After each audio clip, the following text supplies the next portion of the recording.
যারা সূরা ইখলাস দিয়ে নামাজ পড়েন একটি ভুলের কারণে আপনাদের নামাজ হবে না। অনেকেই আছে আলহামদুলিল্লাহ সূরা ইখলাসকে ভালোবাসেন, সূরা ইখলাসকে মহব্বত করেন, কিন্তু আপনাদের একটি ভুল এমন হয়, এই একটি ভুল যদি আপনাদের হয়ে থাকে তাহলে কিন্তু আপনাদের নামাজ হবে না, নামাজ বাতিল হয়ে যাবে। সূরা ইখলাসের ফজিলত অনেক বেশি, আমরা সকলেই জানি। নবীজি সাল্লাল্লাহু আলাইহি সাল্লাম জানিয়ে দিয়েছেন, যে ব্যক্তি সূরা ইখলাস একবার পাঠ করবে আল্লাহ পাক রব্বুল আলামিন 10 পারা কোরআন শরীফ পড়ার সওয়াব দিবেন। যে ব্যক্তি 3 বার পড়বে 1 খতম কোরআন শরীফ পড়ার সওয়াব পাবে। আর যে ব্যক্তি 10 বার পড়বে আল্লাহ পাক রব্বুল আলামিন তার জন্য জান্নাতে একটা প্রাসাদ নির্মাণ করবে। এবং আমরা এরকম অনেক হাদিস শুনেছি যে নবীজি সাল্লাল্লাহু আলাইহি সাল্লাম জানিয়ে দিয়েছেন, যারা সূরা ইখলাসকে ভালোবাসবে সূরা ইখলাসের ভালোবাসা তাকে জান্নাত পর্যন্ত পৌঁছে দিবে। এক সাহাবী সব নামাজে সূরা ইখলাস পড়তেন, প্রত্যেক নামাজেই তার সূরা ইখলাস থাকতো। সাহাবাকে অভিযোগ করলেন, ইয়া রাসূলুল্লাহ, সে তো প্রত্যেক নামাজেই সে সূরা ইখলাস পড়ে। তাকে জিজ্ঞেস করা হলো, কেন তুমি সূরা ইখলাস পড়ো? তখন তিনি বলেছে, সূরা ইখলাসকে আমি ভালোবাসি, আমি আল্লাহকে মহব্বত করি। নবীজি সাল্লাল্লাহু আলাইহি ওয়াসাল্লাম জানিয়ে দিয়েছেন, এই সূরা ইখলাস তাকে জান্নাত পর্যন্ত পৌঁছে দিবে। সুতরাং সূরা ইখলাসের ফজিলত অনেক বেশি, কিন্তু আমরা অনেকেই সূরা ইখলাস পড়ি, কুল হুয়াল্লাহু আহাদ আল্লাহুস সামাদ লাম ইয়ালিদ ওয়া লাম ইউলাদ ওয়া লাম ইয়াকুল লাহু কুফুয়ান আহাদ। ছোট্ট সূরা, ফজিলত অনেক বেশি। এই কারণে আমরা অনেকেই সূরা ইখলাস দিয়ে নামাজ পড়ি, কিন্তু আমাদের একটা ভুলের কারণে নামাজ বাতিল হয়। সেটা কি? আমরা অনেকে কফের জায়গায় কাফ পড়ি। একটা হচ্ছে কফ আর একটা হচ্ছে কাফ। কাফটা একটু পাতলা হবে, চিকন হবে, আর কফ একটু শক্ত করে পড়তে হবে। অনেকেই এই ভুলটা করে। কফ দিয়ে পড়লে কুল হুয়াল্লাহু আহাদ, এটা যদি আপনি পড়েন তাহলে অর্থ হবে, নবী আপনি বলুন আল্লাহ এক, অদ্বিতীয়। আল্লাহ পাক রব্বুল আলামিন তার পরিচয় দিচ্ছেন এখানে। আল্লাহ পাক রব্বুল আলামিন এখানে বলছেন কুল হুয়াল্লাহু আহাদ, এখানে কফ দিয়ে পড়ছেন। কিন্তু অনেকেই ভুল করে, উচ্চারণ সঠিক না হওয়ার কারণে তারা পরে কাফ দিয়ে কুল হুয়াল্লাহ। কুল শব্দের অর্থ হচ্ছে খাওয়া, আপনি খান। হুয়াল্লাহু আহাদ, আল্লাহ এক। সুতরাং কোরআন শরীফের কোন অর্থ যদি চেঞ্জ হয়ে যায় তাহলে আপনার নামাজ হবে না, নামাজ বাতিল হয়ে যাবে।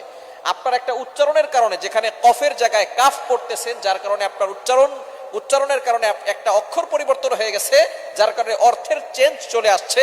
এরকম শুধু সূরা ইখলাসে নয়, পবিত্র কোরআনুল কারীমের যেখানেই আপনি যদি উচ্চারণ সঠিকভাবে না পারেন, সঠিকভাবে না করেন, তাহলে কিন্তু অর্থ চেঞ্জ হওয়ার সম্ভাবনা আছে, যার কারণে আপনার নামাজ বাতিল হয়ে যাবে। যেখানে আল্লাহ বলছেন কুল হুয়াল্লাহু আহাদ, আল্লাহ এক, নবী হে আপনি বলুন আল্লাহ এক, আল্লাহ অদ্বিতীয়, সেখানে যদি আপনি বলেন কুল হুয়াল্লাহু আহাদ তাহলে অর্থ হবে, নবী আপনি খান, আল্লাহ এক। সুতরাং অর্থ চেঞ্জ হওয়ার কারণে আপনার নামাজ বাতিল হয়ে যাবে। এজন্য অবশ্যই সতর্ক থাকতে হবে। আমরা কোরআন শরীফটা অবশ্যই শুদ্ধ করে পড়ার চেষ্টা করব। দুনিয়ার সবকিছু ঠিকঠাক মতো চলে, শুধু কোরআন শরীফের বেলায় কোরআন শরীফটা শুদ্ধ করে পড়ে না। আপনি কোরআন শরীফ সব না পারেন, যেই সূরাগুলো দিয়ে আপনি নামাজ পড়েন, ছোট ছোট সূরা, এগুলো তো আপনি শুদ্ধ করে পড়তে পারেন। অনেকে সূরা ফাতিহা শুদ্ধ করে পড়তে পারে না, অনেকে সূরা ইখলাস, সূরা ফালাক, সূরা নাস এগুলো শুদ্ধ করে পড়তে পারে না। যেগুলো দিয়ে নামাজ পড়ে সেগুলোই তার শুদ্ধ হয় না। আর নামাজ ভাঙের 1 নাম্বার কারণ হচ্ছে নামাজে অশুদ্ধ পড়া। সুতরাং নামাজে শুদ্ধ করে পড়তে হবে। যদি আপনার এই একটা ভুলের কারণে আপনি, অনেকেই সূরা ইখলাস দিয়ে ম্যাক্সিমাম সময় নামাজ পড়ে, সূরা ইখলাস যারা পারে, অল্প কয়েকটা সূরা যারা পারে, তারা প্রত্যেক রাকাতে সূরা ইখলাস দিয়ে নামাজ পড়ে। এবার চিন্তা করেন, যারা কফের জায়গায় কাফ পড়ছেন তাদের এতদিনের নামাজ কি হয়েছে? এজন্য অবশ্যই সতর্ক থাকবেন। সূরা ইখলাস দিয়ে যারা নামাজ পড়েন এবং অন্যান্য যে সূরাগুলো আছে উচ্চারণটা সঠিক করে করবেন, কফের জায়গায় কাফ পড়বেন না।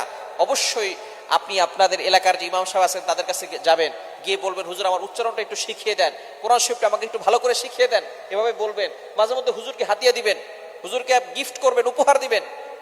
বলে না, কোরআন শরীফ পড়ে টাকা নেওয়া জায়েজ নাই। এই ফতোয়া আপনাকে কে দিয়েছে? আপনি আপনার সন্তানকে ইংলিশ মিডিয়ামে পড়ান, ইংরেজি কোচিং করান, সেখানে আপনি 2000 টাকা বেতন দিতে পারেন। অঙ্ক পড়ান, সেখানে আপনি 1000 টাকা, 1500 টাকা, 2000 টাকা, 3000 টাকা বেতন দেন। আর কোরআন শরীফ পড়ানোর সময় আপনি মাসলা দিতে আসেন যে কোরআন শরীফ পড়ে টাকা নেওয়া জায়েজ নাই। সুতরাং এইরকম বাটপারি বাদ দেন। আপনি কোরআন শরীফ পড়বেন, এটা যে আপনি যে খরচ করবেন, এটা দান করার সওয়াব পাবেন। আল্লাহ পাক রব্বুল আলামিন এটার জন্য আপনাকে সওয়াব দিবেন। কিন্তু ইংলিশ পড়া, এরপরে বাংলা পড়া, এটা পড়ার জন্য আপনি যে টাকা দিচ্ছেন, এটার যে সওয়াব হবে এরকম কোনো রেওয়ায়েত নাই। তবে কোরআন শরীফ পড়ানোর জন্য আপনি যে খরচ করতেছেন, এটা দানের সওয়াব পেয়ে যাচ্ছেন। এজন্য অবশ্যই আসুন আমরা কোরআনটাকে সুন্দর করে শিখি, সঠিকভাবে শিখি। উচ্চারণ না হলে, শুদ্ধ না হলে কিন্তু আমাদের নামাজ হবে না।